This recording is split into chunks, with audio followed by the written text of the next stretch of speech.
सर्वांना, मी विशाल आत्माने स्वागत आहे तुमचं आपल्या युट्यूब चॅनल वरती। आज आपल्या सोबत जी गाडी आहे ही आहे लँड रोवर डिफेंडर, जी की आहे 110 HSC डिझेल मॉडेल आहे।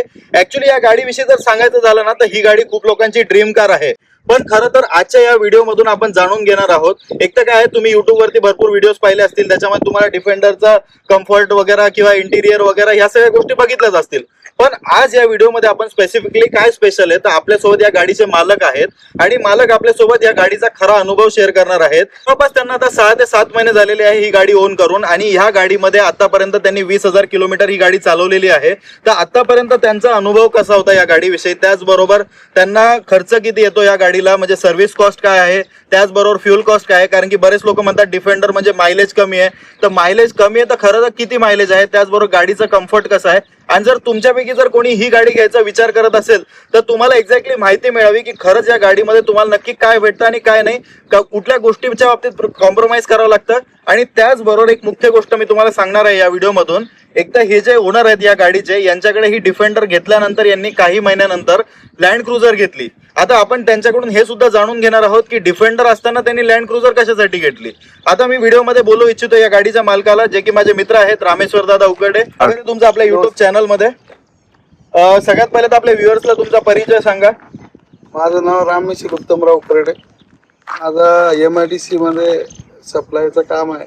माझं रामा टूर्स अँड ट्रॅव्हल्सच्या नावाने गाड्यांचा व्यवसाय, पूर्ण कंपनी म्हणजे माझ्या गाड्या 40 गाड्या पूर्ण भाड्याने चालू आहेत। अच्छा, आता ऍक्च्युली दादा मी तुमच्यासाठी ना काही प्रश्न आणलेले आहेत घेऊन। आता हे प्रश्न मी विचारणार आहे कशासाठी, तर आपल्या व्ह्युअर्सला क्लिअरली कळलं पाहिजे की नेमकं या गाडीची काय स्टोरी आहे, त्याच्यात बरोबर तुमचा काय एक्सपिरियन्स आहे या गाडीविषयी।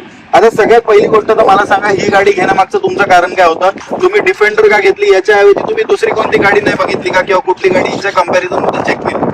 घेण्याचं कारण एकच होतं, मी याबद्दल स्पोर्ट बघितलं। अच्छा, कमी असल्यामुळे चॉईस केली आणि 7 सीटरचे ऑप्शन घेतले। अच्छा, त्यात पण पेट्रोल अगोदर घेण्याचा विचार केला, पेट्रोल चालवण्यात आणि डिफेंडर डिझेल चालवण्यात खूप फरक आहे। ओके, येस, त्याच्यामध्ये 2 लिटरचं इंजिन येतं, याच्यामध्ये अजून पॉवरफुल 3 लिटरचं इंजिन, पण प्राइसचाही खूप फरक आहे ना। 30-35 लाखाचा फरक, 30 ते 35 लाखाचा फरक। पण गाडी घ्यायची तर डिझेलच डिफेंडर मी प्रिफर करतो, डिझेलच घेतली पाहिजे। आणि पेट्रोल जर कोणी समजा व्ह्युअर्स पेट्रोलचा विचार करत असतील तर त्यांना काय सल्ला द्याल तुम्ही? पेट्रोल गाडी घेण्याचं जो स्वतः ड्राईव्ह करा त्याला जी डिझेल गाडी चालवण्याची मजा आहे पेट्रोल मध्ये नाही। मला पहिले हे सांगा, ही बघताना जसं तुम्ही सांगितलं की तुम्ही रेंज रोवर स्पोर्ट बघितली, त्या व्यतिरिक्त कुठली गाडी बघितली का? GLS असू दे किंवा X7 असू दे, X5 असू दे? अगोदर वापरलेली होती GLS ला। ही जी कशी गाडी कुठेही चालवता येते, GLS थोडीशी चालवण्यासाठी किंवा थोडस सेफ्टी नुसार ती गाडी चालवला कुठे भीती वाटते, ही गाडी ओके कुठेही जाण्यासाठी। म्हणजे ओव्हरऑल यांचं म्हणणं असं आहे की कुठेही समजा यांना ऑफ रोड जायचं असलं किंवा कोणत्या खराब रस्त्याला जायचंय, कुठे ग्रामीणला जायचंय, कुठे जरी काम असलं तर ती या गाडीला बिंदास घेऊन जाऊ शकतात। तेच जर GLS असेल तर तिथे घेऊन जाऊ विचार करावा लागतो कोणते कुठे गाडी टाकतात। आता मला दुसरी गोष्ट सांगा, या गाडीचा ड्रायव्हिंग एक्सपिरियन्स कसा आहे? जसं तुम्ही सिटी मध्ये वापरतात, हायवेला किंवा हिला बाहेर कुठं तुम्ही घेऊन गेले असेल फिरायला, तर ड्रायव्हिंगच्या बाबतीत काय म्हणणं आहे? ड्रायव्हिंगला ही गाडी समृद्धीवरती खूप मजा येते चालवायला। अच्छा, स्पीड आणि सस्पेन्शन जे मस्त, एअर सस्पेन्शन ज्यात ऍसिड्स मध्ये येतं, एअर सस्पेन्शन इतकं मस्त, इथं गाडी चालवण्याचा मजाच वेगळी। अच्छा, आणि सिटीमध्ये म्हणजे आता काय बऱ्याच व्ह्युअर्सला असं वाटतं आणि काही लोकांचं असं म्हणणं आहे की ही गाडी दैनंदिन समजा सिटीत युज करत असलो आपण तर त्यावेळेला थोडंसं अवघड वाटतं, किंवा टर्निंगला वगैरे कुठे असं काही प्रॉब्लेम, विजिबिलिटी समजा पिलर्स असेल किंवा विजिबिलिटीच्या बाबतीत काय म्हणणं? पण आणि गाडी टर्निंगला खूप कमी लागते, म्हणजे टर्निंग रेडियस चांगला खूप मस्त आहे गाडी। मग सिटीमध्ये कुठे अडचण नाही वाटत? काही प्रॉब्लेम नाही, म्हणजे असं वाटत नाही का इतकी मोठी गाडी आपण सिटीत फिरतोय। ओके, म्हणजे ओव्हरऑल ड्रायव्हिंग साठी काही प्रॉब्लेम नाही, तुम्ही याला कुठेही वापरू शकता, सिटी असो हायवे असो। म्हणजे माझा प्रश्नाचा अर्थ कळाला ना तुम्हाला? मेन काय होतं, भरपूर व्ह्युअर्स आपले असे आहेत की त्यांना जसं GLS आहे बघा, आता GLS आहे एवढी मोठी साईजला, ती गाडी जर डेली वापरायचं म्हणलं तर कंटाळा येतो एखाद्या, तर तसं डिफेंडरच्या बाबतीत आहे का? नाही, तसं काय असं कंटाळा वगैरे कधीच नाही वाटत, एकदम इझिली ड्राईव्ह करू शकतो। ओके, आता आपण पुढच्या सेगमेंट कडे येऊया आपल्या व्हिडिओच्या, जो की आहे सगळ्यात महत्वाचा सेगमेंट, तो आहे मायलेजचा। आता याविषयी खूप लोकांना म्हणजे एक कुतूहल असतं की एवढी मोठी गाडी आहे, आता मायलेज काय देते? मायलेज कमी आहे, 4-5 पर्यंत डिझेल मध्ये? हो, डिझेल।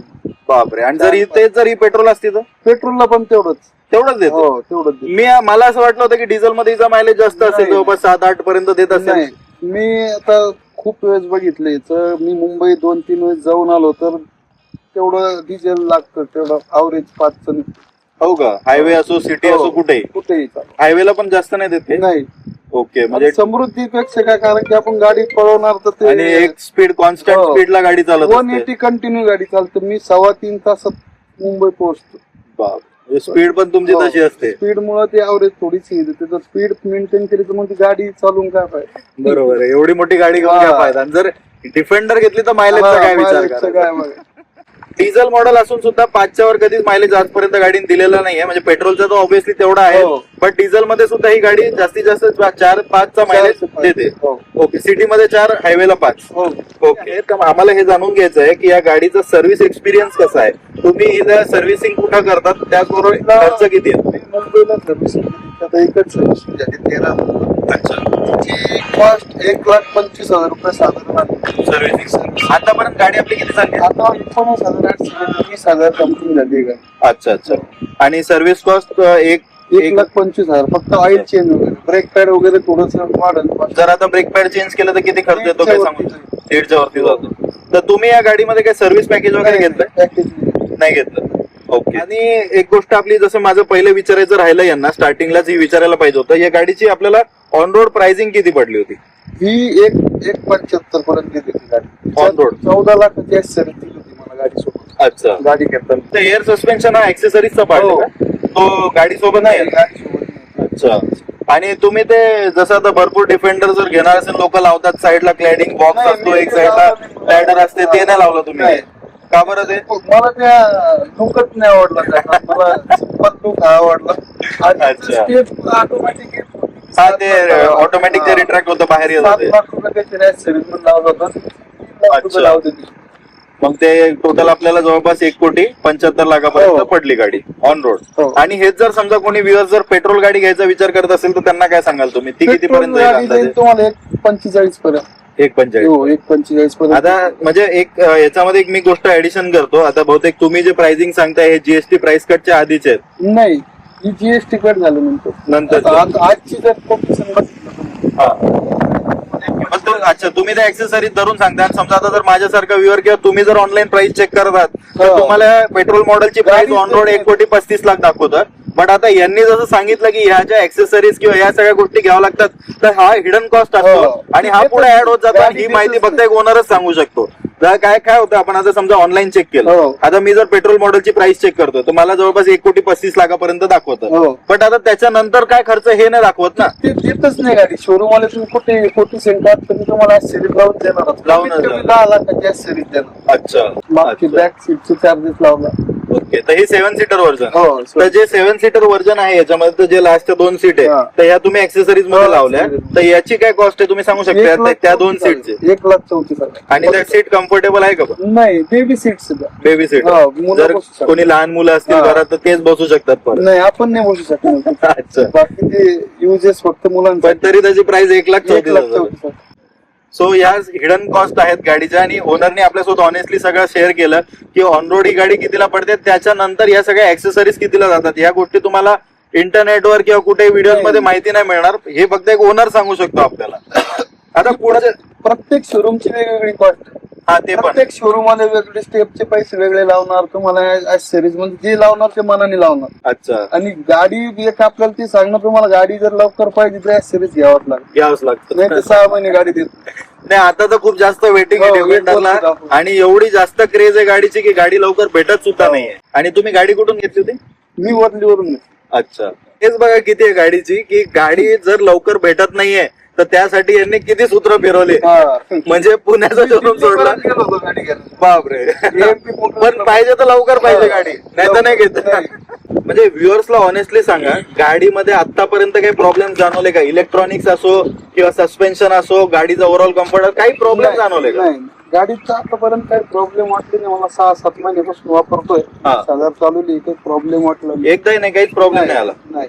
ओके, आता एकदा काय, ही गाडी म्हणजे बॉक्सी डिझाईन आहे, हो. स्क्वेअर शेप गाडी आहे, मागे स्टेपनी वगैरे off roader kind of look आहे. तर आतापर्यंत गाडीच्या एरोडायनामिक्स विषयी काय जाणवलं, म्हणजे एअर इन्सुलेशन, हवेचा आवाज किंवा हे तेवढे मोठे मोठे मिरर्स आहेत बाजूला, तर कुठं हवेचा आवाज वगैरे काही किंवा म्हणजे जेव्हा तुम्ही समृद्धीला जास्त स्पीडला ट्रॅव्हल करताय तर बाहेरचा काही विंड नॉईज वगैरे असं कधी जाणवलं? थोडासा आवाज होता हा. लेफ्ट साईडनी थोडासा हे झाला होता. सर्व्हिस मध्ये दाखवलं की थोडासा एअर कटिंग होतोय. अच्छा. एक साईडची झोन निघाली तिथून आवाज यायचा थोडासा. ओके. त्याने ते करून दिले नंतर पहिल्या सर्व्हिस. मग त्याच्यानंतर कधी आला आवाज? नाही त्याच्यानंतर नाही. ओके. आणि तुम्ही ज्या प्रश्नाची वाट पाहत आहात त्या प्रश्नाकडे आपण येऊयात. इम्पॉर्टंट प्रश्न आहे बरं का. तुमच्याकडे लँड रोवर डिफेंडर आहे. तुम्ही डिफेंडर असताना किंवा घेतल्यावर काही दिवसांनी का होईना तुम्ही टोयोटा लँड क्रुझर का घेतली? कारण गाडी सुरुवातीला मेंटेनन्स खूप कमी. अच्छा. 15,000 तिची सर्व्हिसिंग होती. या गाडीला 1.25 लाख रुपये लागतात, त्याला 15,000.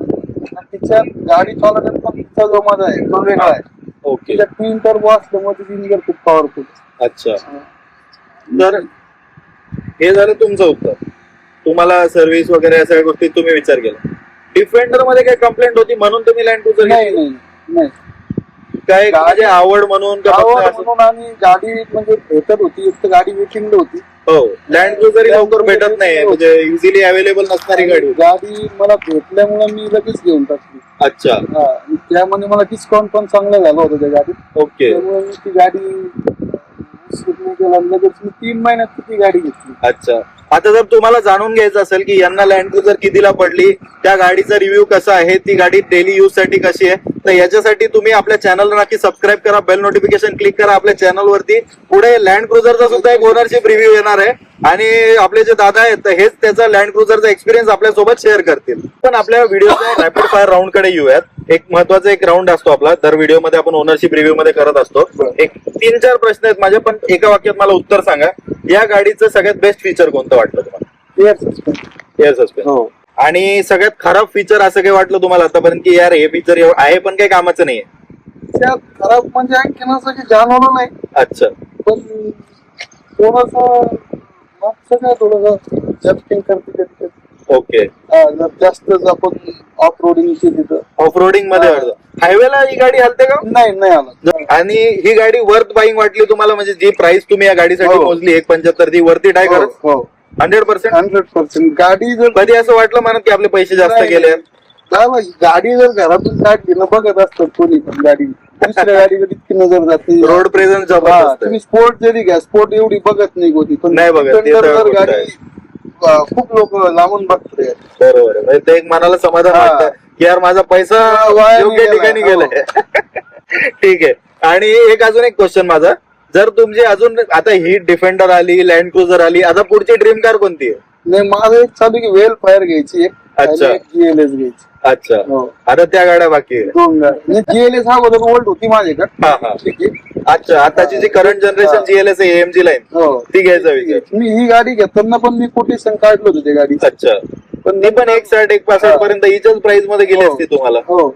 आता 1.60 ला चालली. हो. आता प्राइस पण आता प्राइस पण वाढली आणि अवेलेबल पण नाही GLS लवकर. जर सेल्स बघितला आपण लक्झरी कार सेगमेंट मध्ये तर GLS सेल खूप जास्त हो. वाढलेलं आहे मर्सिडीज. GLS म्हणजे तुम्ही बिझनेस क्लासच एक फिलिंग आहे त्या गाडीमध्ये. बरोबर. आणि एक बिझनेस क्लास मध्ये ती गाडी बेंचमार्कच आहे आता. हो. म्हणजे मला एक अजून एक प्रश्न विचारत होता तुम्हाला मी. हा प्रश्न म्हणजे माझ्या डोक्यात आता आला, मी लिहिलेला नव्हता तो हा. माझ्याकडे. या गाडीची जी रिअर सीट आहे, हा. या रिअर सीट विषयी तुमचं काय म्हणणं आहे? कारण की या गाडीचा जो रिअर सीटचा जो अँगल आहे म्हणजे ती जी अशी हो. त्याचा जो रिक्लाइन अँगल आहे हा फार कमी कमी आहे, आहे. तर त्याविषयी काय म्हणणं आहे तुमचं? नाही, इथं मागे जर सहसा मी समोर बसल्यामुळे तुम्हाला काही जाणवलं नाही जास्त. हा. पण मागे बसलो जर असं जर कुठं लॉंग ड्राईव्हला जायचं किंवा लांब जायचं असलं, झोपण्यासाठी अडचण होती मागे. जर अडचण. आपण बाकी आता फॉर्च्युनर वगैरे बघितलं तर ती सीट फॉर्च्युनरची सीट जास्त रिक्लाइन होती, रिक्लाइन पण होते आणि मधला जो पैसे तो जास्त आहे. वाईड आहे. त्यात एवढा नाही स्पेस. जो म्हणजे जो मधला सीट आहे त्याच्या कम्फर्टच्या बाबतीत थोडंसं आहे ना कम्फर्ट. थोडासा प्रॉब्लेम आहे. पण म्हणजे बऱ्याच जणांचं असं म्हणणं होतं पहिले की डिफेंडर मध्ये जी मधली सीट आहे पहिले तर ती एक स्ट्रेट अँगलला होती, त्याच्यामध्ये रिक्लाइन अँगलच येत नव्हता असं वाटत होतं पहिले. अगोदर येत नव्हतं. याचे जो 2020-21 मॉडेल हा. ते पूर्ण स्ट्रेट होतं. स्ट्रेट होती ती. त्याच्यात थोडं स्ट्रेट नंतर रिक्लायनर दिलाय. अच्छा. अगोदर नव्हतं याच्यामध्ये. पण आता रिक्लाइन होते. थोडीशी होती. क्वेश्चन माझा असं होता, आता जसं तुमच्याकडे डिफेंडर पण आहे, लँड क्रुझर पण आहे, फॉर्च्युनर पण आहे, ह्या 3 ज्या मी नावं घेतल्या हो. या तिन्ही मध्ये सगळ्यात भारी दिसणारी गाडी कोणती वाटते? डिफरंट.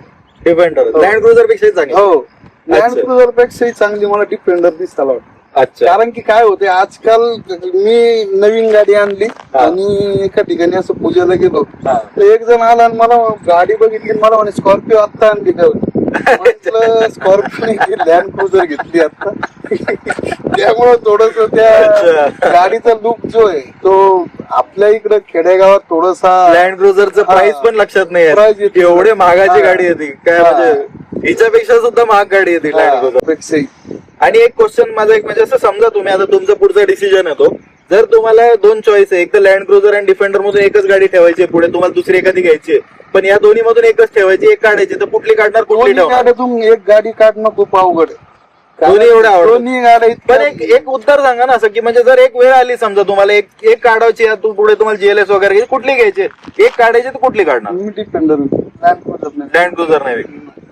एवढा म्हणजे लँड क्रुझर विषय जास्त लँड आहे. क्रुझर म्हणजे तिला गाडी किती वापरा तुम्ही ती गाडी एकदा घेतली म्हणजे एकदा इन्व्हेस्टमेंट झाली. बरोबर. या गाडीला दर मेंटेनन्स इतकं आहे उद्या जर गाडी घासली तरी तर 20 दिवस भेटेल की 1 महिना भेटेल त्याची गॅरंटी नाही आहे. ही गोष्ट तर आहे आपल्या इथे संभाजीनगर मध्ये जे आहे ना तर लँड रोव्हरचं सर्व्हिस सेंटर नाहीये. म्हणजे एक तर मर्सिडीजचं आहे, बीएमडब्ल्यूचं आहे, टोयोटाचं आहे, पण लँड रोव्हरच नाहीये आपल्या इथे. हे एक म्हणजे नाही. कुठेतरी खंत नाही वाटत तुम्हाला? अगोदर होतं आपल्याकडे ते बंद झालं पण ते आता. बंद तर सध्या तर झाल्यापासून नाही. पुण्याला जाणं एक तर खूप वेळ जातो आपल्याला. हो, त्या ते- पुण्याला जाण्यापेक्षा मुंबई गेलेलं पुरतं. ते परवडत. हा. सो चला आता आपण गाडीची एक ड्राईव्ह सुरू करू. एकदम आता आपण एकदा म्हणजे डिझेल चालवतं एवढं वाटत नाही, इंजिन एवढं सायलेंट आहे गाडीचं. आणि पिकअप टेस्ट करूया आता. रोड इथे मोकळा आहे बऱ्यापैकी. समृद्धी जवळ जायचं असं. येस, नाही खरंच आहे, जबरदस्त आहे पिकअप. आणि असं काय राईड पण अशी बाउन्सी नाही वाटत हिच्यामध्ये. म्हणजे तुम्ही जर गाडी चालवायला बसले ना हा. असं वाटतं की छोटी गाडी चालवतोय. एवढी मोठी गाडी चालवते असं बिलकुल फील नाही होत आपल्याला.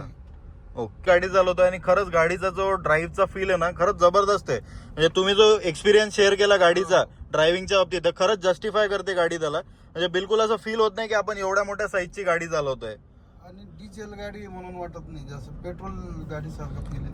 हा म्हणजे इंजिन नॉईज वगैरे काहीच नाहीये गाडीमध्ये, एकदम सायलेंट चालते गाडी. आता हे बघा इथे एवढा मोठा खड्डा वगैरे आहे. आता फक्त ऑब्झर्व करा गाडी काय हलते वगैरे का जास्त. हे बघा लिटरली अशी इझिली ग्लाइड करून निघली आणि कुठलाही आवाज गाडीमध्ये आपल्याला जाणवला नाही. म्हणजे जसं दादानी सांगितलं की एअर सस्पेन्शन घेतलं पाहिजे तर याचा तुम्हाला आता लाईव्ह डेमो दाखवला मी की एअर सस्पेन्शन खरंच का घेतलं पाहिजे असं त्यांचं म्हणणं आहे. आता ह्या स्क्रीन विषयी काय म्हणणं आहे तुमचं? ही स्क्रीन तुम्हाला योग्य वाटते का? हो, स्क्रीन मग आता याच्यात सगळं म्युझिकचं हा. असेल, मॅप असेल, सगळं याच्यात हे होऊन जातं. कनेक्टिव्हिटी चांगली आहे सगळी. हो, याच्यात एअर प्युरिफायर आहे. अच्छा. आणि याचं पूर्ण ऑफ रोडिंगचे फीचर्स वगैरे, features सगळे. 4x4चं डिफरन्शियल लॉक वगैरे हे सगळ्या सगळं, गोष्टी आहेत सगळं. त्याच्यामध्ये. ओके, आणि कॅमेरा कसा आहे याचा? 360 कॅमेरा. कॅमेरा एकदम मस्त आहे. 3D व्ह्यू म्हणजे जर आपण गाडी ड्राईव्ह करतोय तरी पण चालू राहतो. हो, चालू राहते, सगळं दिसते गाडीच्या समोरून. आपण पूर्ण गाडी चेक ज्या पण अँगलला आपण समजा हो. चेक करू त्या अँगलचं आपल्याला गाडी चालवताना पण क्लिअर विजिबल राहतं. हे पूर्ण दिसतं. ओके. त्याच्यात हा एक जो 3D दिलाय ना हा, गाडी, हा. म्हणजे एकदम दिसते गाडी की आपली चालते गाडी. Yes, exact. म्हणजे नवीन माणसाला- क्लॅरिटी चांगली आहे हा, त्याची. नवीन याला लक्षात येत नाही की ही गाडी आपली का ओरिजिनल. कोणी मला विचारतं की हा शूट कुठून घेतोय गाडी. बाहेर वर कॅमेरा लावलेला आहे का मी काय? म्हणतो वरती कॅमेरा सॅटेलाइट वर. ओके. आणि असे सुद्धा व्ह्यूज याच्यामध्ये देण्यात आलेले आहे. म्हणजे इव्हन जर का समजा एक्झॅक्ट आता इथं मागचं खालचं बघायचं असेल किंवा या समोरच्या राईट कॉर्नरचं बघायचं असेल आपल्याला तर प्रत्येक अँगल आपल्याला क्लिअरली विजिबल राहतो. आणि जर साईडनी लांबून बघायचं आहे तर तेव्हा सुद्धा म्हणजे याच्याने ऑफरोडिंग साठी खूप छान आहे तो. एकदम जबरदस्त हो, वाटते. म्हणजे गाडी लागते का काय आपण वरती चढताना कुठे करताना. ओके. आता जो मागचा कम्फर्ट आहे आपल्याला तो दाखवत आहे. आता हे बघा ही मागची पूर्ण मागे हा हा जो एवढं रिक्लाइन होतं. हो. अच्छा. होत नव्हतं अगोदर इतकं. हा पहिले हे फीचरच नव्हतं इथे. म्हणजे हे अवेलेबलच नव्हतं हे रिक्लाइन. इतकं होतं बघ ते. हा. मागे जात नाही. आता एवढं रिक्लाइन होतं म्हणजे जवळपास 20-30 डिग्री रिक्लाइन होत हा. असेल. पण हिच्यात आणखी थोडं जर मागे गेलं असतं ना, मागे स्पेस होतं हिच्यात. हा हा म्हणजे हा. जात नाही मागे. अच्छा. आणि थर्ड रोला जर जायचं असेल तर त्याला कुठून ही सीट का ती सीट? नाही, दोन्ही सीट फोल्ड होतात. दोन्ही होतात का? ओके. आता ते पण आपण बघूयात करून. दोन्ही सीट फोल्ड होतात. सो ओव्हरऑल जर रिअरचा जर स्पेस पाहिला तर इथे असा स्पेस देण्यात आलेला आहे, त्याचबरोबर इथे रिअर एसी कंट्रोल्स देण्यात आलेले आहे. आणि ही जी सीट आहे ही जसं आपल्याला ओनरने दाखवलं ही थोडीफार रिक्लाइन होते.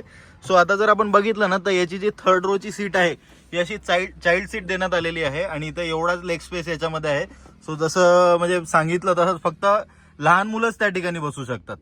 आणि जर आपण म्हणजे ह्या जर सीट वर नाही ठेवला तर बूट स्पेस खूप मोठा भेटतो आपल्याला. खूप मोठं होतं, याच्यामध्ये किती लगेज आपलं इझिली बसू शकतं आणि हे एकदम हार्ड प्लास्टिक आहे. काही होत नाही, एकदम एकदम. याच्या खाली स्टेपनीचे वगैरे सगळे टूल्स देण्यात आलेले आहेत. इथं पण त्यांनी बटन दिले हाईट कमी जास्त होण्यासाठी. ओके. आता ही हाईट जी आहे वरती आहे. अच्छा, हे आता अजून वर आली गाडी. हा, ओके. आणि इथून परत आणि याला आता खाली करा, पूर्ण किती खाली जाते बघू आपण. नॉर्मल खाली येतो. 1 फूट हाईट वाढते. येस, भरपूर मोठं आहे ना, अजून डिफरन्स खूप मोठा आहे. आणि इथे एक सॉफ्ट क्लोज दिलंय. ओके, सगळे डोर सॉफ्ट क्लोजर आहे का? सिंगल डोर दिलंय फक्त लास्टचं. हो. ओके. तर मित्रांनो, हा होता आपला लँड रोवर डिफेंडरचा ओनरशिप एक्सपिरियन्स. आपल्यासोबत रामेश्वर दादांनी पूर्ण ऑनेस्ट इन्फॉर्मेशन शेअर केली गाडीची. म्हणजे कुठेही या गाडीचं असं काही म्हणजे हाय पिरियड न करता जे त्यांना खरोखर प्रॅक्टिकली या गाडीमध्ये जाणवलं आजपर्यंत, ते पॉझिटिव्ह असो का निगेटिव्ह असो का ऑन रोड प्राइस असो, सगळ्या गोष्टी त्यांनी ऑनेस्टली आपल्यासोबत शेअर केलेल्या आहे.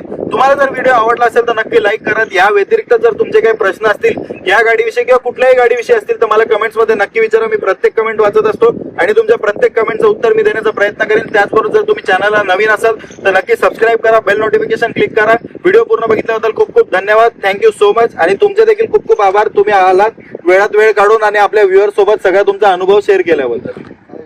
तुमच्यासाठी कधी. चला, थँक्यू.